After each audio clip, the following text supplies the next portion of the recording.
Assalamualaikum warahmatullahi wabarakatuh. Pada video kali ini, saya akan menjelaskan mengenai teknik dua fase atau teknik dua tahap.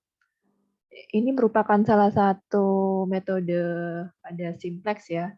Jadi di sini fungsinya sama seperti metode Big M kemarin. Jadi digunakan ketika ada satu variabel atau satu batasan ya, saya ralat di sini, yaitu tidak memiliki variabel slack. Jadi pada salah satu batasannya di situ tidak memiliki variabel slack, maka kita bisa menggunakan teknik Big M maupun dua fase atau dua tahap ini.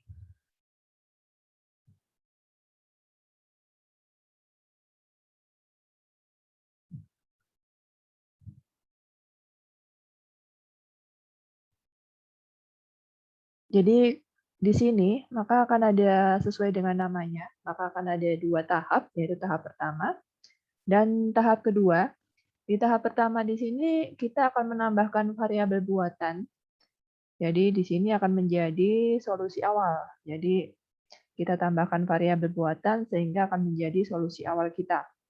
Kemudian berikutnya untuk fungsi tujuan barunya kita akan ubah menjadi fungsi tujuannya adalah meminimumkan. Sehingga meskipun fungsi tujuan awalnya itu adalah maksimumkan, nanti kita ubah menjadi minimum. Adapun ketika fungsi tujuannya minimum, tetap kita jadikan minimum. Minimum apa? Yaitu minimum jumlahan dari variabel buatan. Misalkan variabel buatannya lebih dari satu, maka nanti akan minimum R1 ditambah R2 ditambah R3 dan seterusnya. Kemudian yang ketiga, jika nilai R-nya sama dengan 0, maka semua variabel buatan di sini akan sama dengan 0. Kemudian maka lanjut ke tahap 2. Jadi bisa kita simpulkan bahwa kita bisa lanjut ke tahap 2 ketika R-nya di sini bernilai sama dengan 0. Yang berarti semua variabel buatannya itu bernilai sama dengan 0. Jika tidak, maka dapat kita simpulkan bahwa persoalan tersebut tidak ada solusi. Oke, kita lanjut ke tahap 2. Maka di sini adalah solusi basis optimum pada tahap 1 akan menjadi solusi awal pada permasalahan semula. Oke, agar lebih mudahnya kita lanjut ke contoh soal.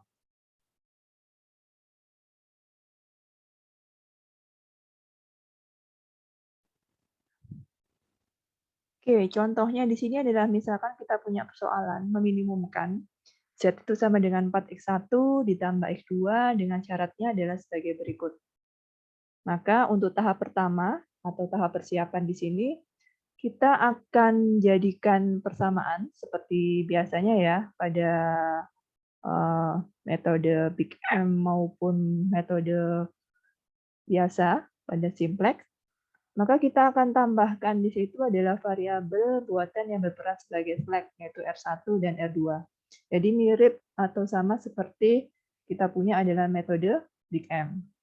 Kemudian dari situ kita dapatkan nilai R1-nya itu sama dengan 3 dikurangi 3X1 dikurangi X2. Kemudian untuk R2 itu sama dengan 6 dikurangi 4X1 ditambah S1. Nah, yang berbeda di sini apa? Yang berbeda hanya di fungsi tujuannya. Jadi, meskipun di situ nanti fungsi tujuan kita maksimumkan ataupun juga minimumkan, maka nanti di teknik dua fase di sini selalu kita bawa ke bentuk meminimumkan. Meminimumkan apa? Yaitu meminimumkan jumlahan dari variabel buatannya. Tadi kita punya variabel buatannya ada dua, yaitu R1 dan R2. Maka kita akan minimumkan R, di mana R di situ adalah jumlahan dari R1 ditambah R2. Nah, itu.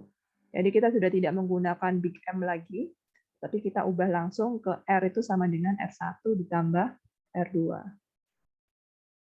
Sehingga kita akan dapatkan, sama seperti metode sebelumnya, kita substitusikan untuk nilai R1 dan R2-nya, kita dapatkan 9 dikurangi 7X1 dikurangi 4X2 ditambah S1.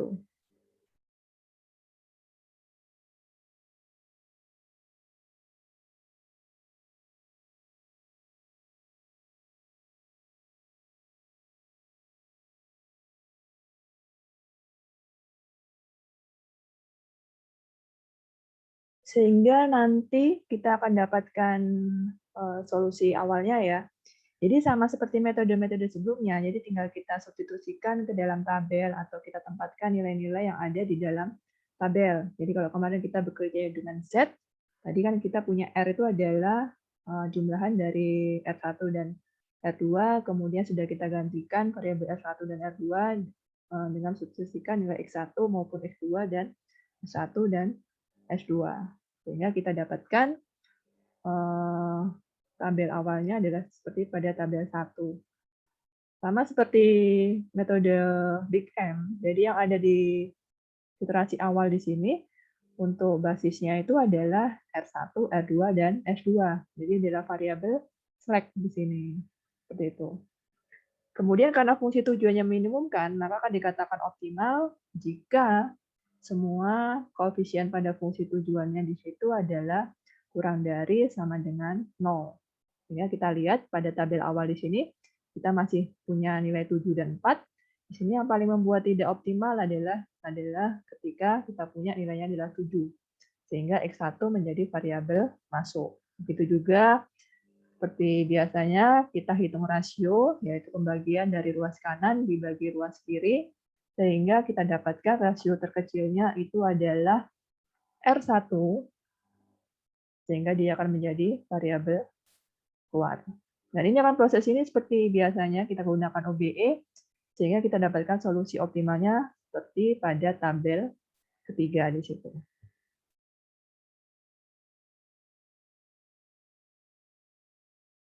Jadi kurang lebih sama ya langkah pada Big M. Kalau kita lihat di sini, nilai R-nya di sini sama dengan 0. Kita lihat di sini. Ya. Kalau kita lihat di sini, nilai R-nya di sini itu sama dengan 0. Sehingga R1 dan R2 di sini juga bukan merupakan variabel basis. Sehingga R1 di sini juga sudah cocok, R1 dan R2-nya di sini sama dengan 0, maka ada solusi yang visible. Kita lanjut ke tahap 2. Visible di sini maksudnya adalah layak, sehingga kita lanjut ke tahap 2.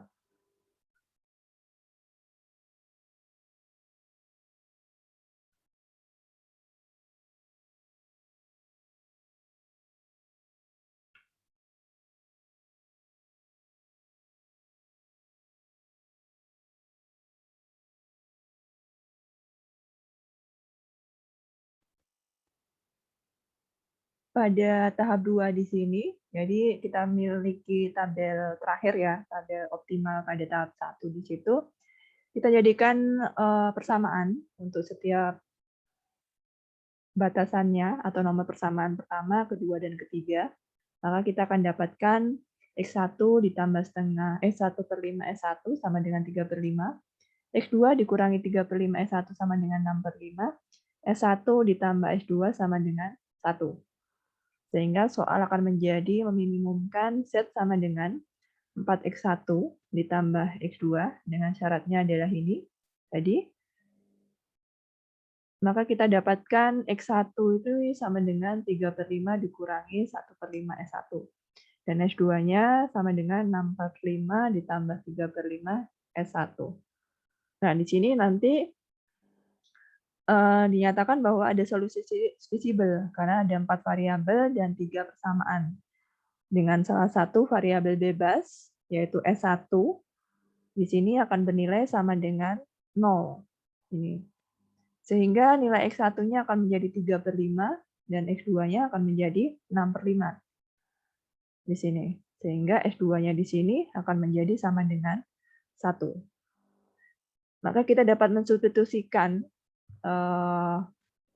nilai X1 dan X2 tadi, ini untuk X1 dan X2 di sini ke dalam fungsi tujuan awal kita. Tadi kita punya fungsi tujuan awal, yaitu Z itu sama dengan 4X1 ditambah X2, maka kita substitusikan nilai X1 di sini dan X2. Maka kita dapatkan Z itu sama dengan minus 1/5 S1 ditambah 18/5. Jadi ini kalimat ini hanya informasi saja ya. Jadi di sini tinggal kita sama dengankan X1 nilainya berapa, X2 itu sama dengan berapa, kita substitusikan ke nilai Z kita. Sehingga untuk tabel tahap 2, kita tinggal membuat tabel baru dengan set yang baru, dan sedangkan X1 dan X2 dan X2-nya di sini mengikuti tadi batasan yang terakhir. Kalau kita perhatikan di sini masih belum optimal karena fungsi tujuannya di batasan yang baru itu adalah meminimumkan. Jadi tetap di sini berarti belum optimal, sehingga kita harus melakukan iterasi lagi, sehingga di sini baru kita operasikan sudah optimal. Seperti itu. Sehingga dengan X1 itu sama dengan 2/5, X2-nya sama dengan 9/5, dan Z-nya sama dengan 17/5. Gitu. Jadi di sini penentuannya kalau misalkan fungsi tujuannya adalah maksimum di awal tadi, berarti ketika di tahap 2 di sini ya kita gunakan ketika iterasi fungsi tujuan maksimum. Jadi dikatakan optimal ketika semua koefisien pada fungsi tujuan lebih besar sama dengan 0 gitu. Karena sedangkan di persoalan ini tadi kan model awal kita fungsi tujuannya adalah minimumkan, sehingga di sini ya kita ambil yang paling belum optimal karena di sini paling positif. Seperti itu. Oke, saya kira cukup sekian penjelasan dari saya. Wassalamualaikum warahmatullahi wabarakatuh.